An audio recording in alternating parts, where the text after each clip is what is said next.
this video is the first video in the series of atomic theory discussion. We'll be talking about mainly Dalton in this video, and there will be a couple more videos to complete this lecture. Okay, so we have discussed things like elements and compounds and all of that stuff, and now we're going to take it even smaller down to the individual atom, okay, and then discussing atomic theory. So what is the definition of an atom? Well, it's the smallest particle of matter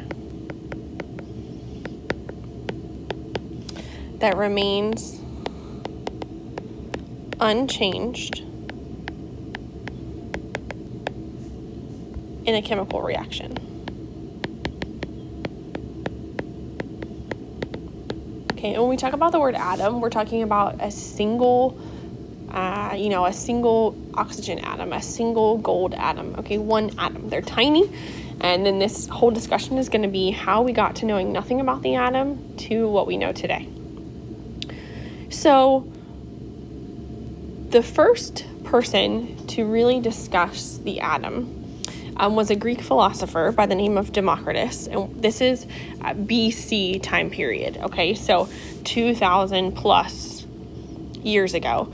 And if you know what philosophers are, they were thinkers, okay, and Democritus was among the first to suggest the existence of an atom. Oops. Okay. So he said two things. He believed atoms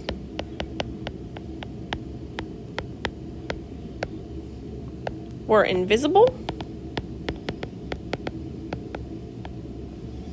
and indestructible.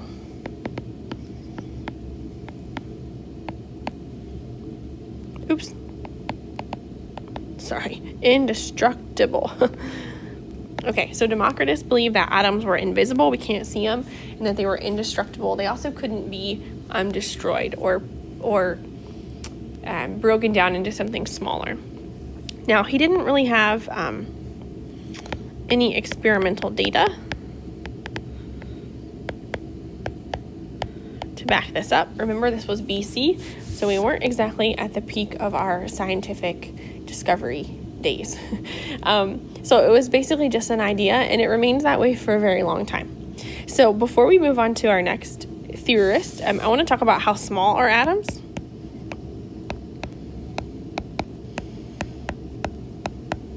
This is just kind of a neat thing to talk about.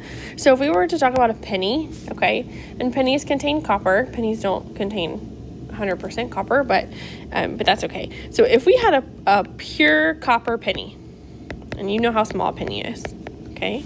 A copper penny has somewhere around 2.4 times 10 to the 22nd copper atoms. That's the number 24 with 21 zeros after it, okay? It is huge. It's so big we can't even comprehend it. So atoms are very small. And when we talk about stuff in chemistry, we are always talking about lots and lots of atoms, okay? So if you think about how many atoms are in your water bottle, oh my goodness, it's a huge number, okay? So after Democritus, we fast forward a very long time, look at our time period here, to the late 1700s, early 1800s, and we meet a scientist by the name of John Dalton. Now, John Dalton was an English chemist.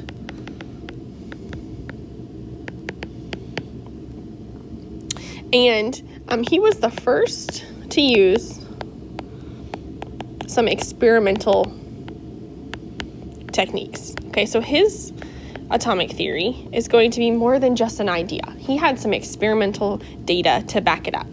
He actually studied the ratios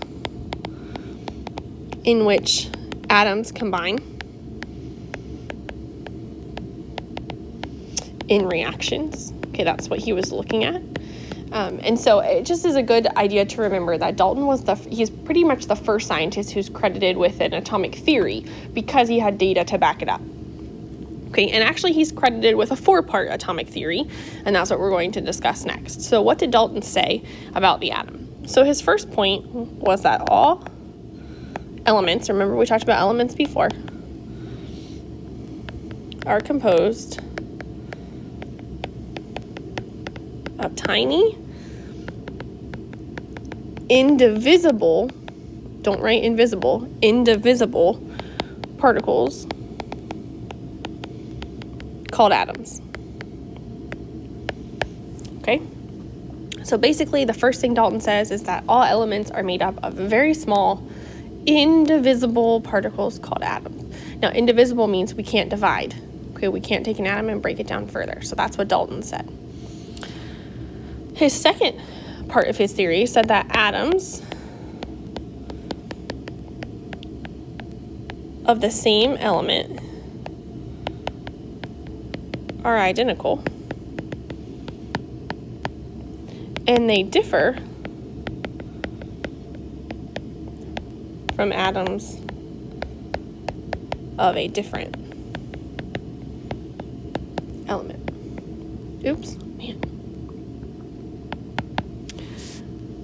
So what does this second statement mean? Well, it basically means that any oxygen atom you ever encounter are all the same, while all your oxygen atoms are very different from your helium atoms. Okay, so that was the second point of Dalton's atomic theory.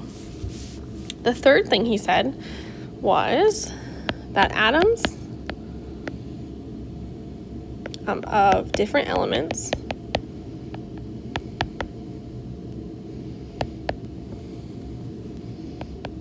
can physically mix together and then chemically combine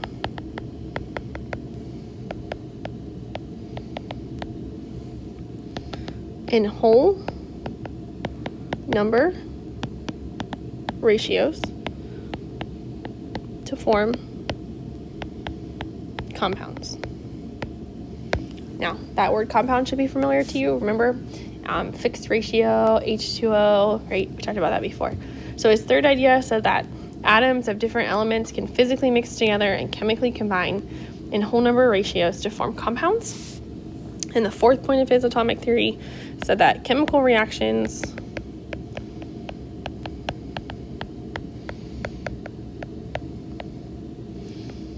occur when atoms separate,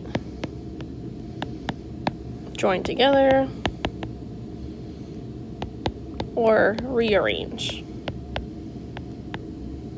But the atoms of one element never change into another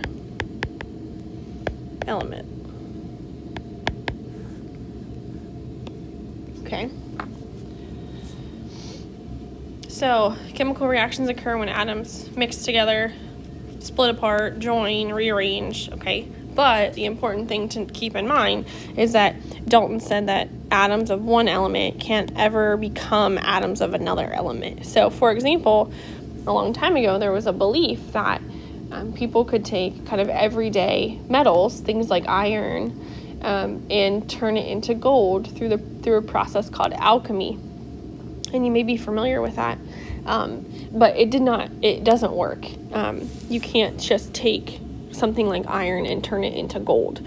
So Dalton was correct in that statement. He couldn't, you can't take, like I said, iron and turn it into gold. So that was the 4-part theory from Dalton. And this kind of last statement says that much of Dalton's theory is still accepted as true today. Except now we know that the atom is divisible. We know that the atom actually is broken down further. And we know that because we know about the existence of protons, electrons, and neutrons. Okay? So Dalton didn't know that, and that's okay. So last thing, if we had to draw a model of Dalton's atom, what would it look like? Well, he didn't know a whole lot, and so Dalton would have drawn pretty much a sphere, and that's pretty much all he knew about the atom.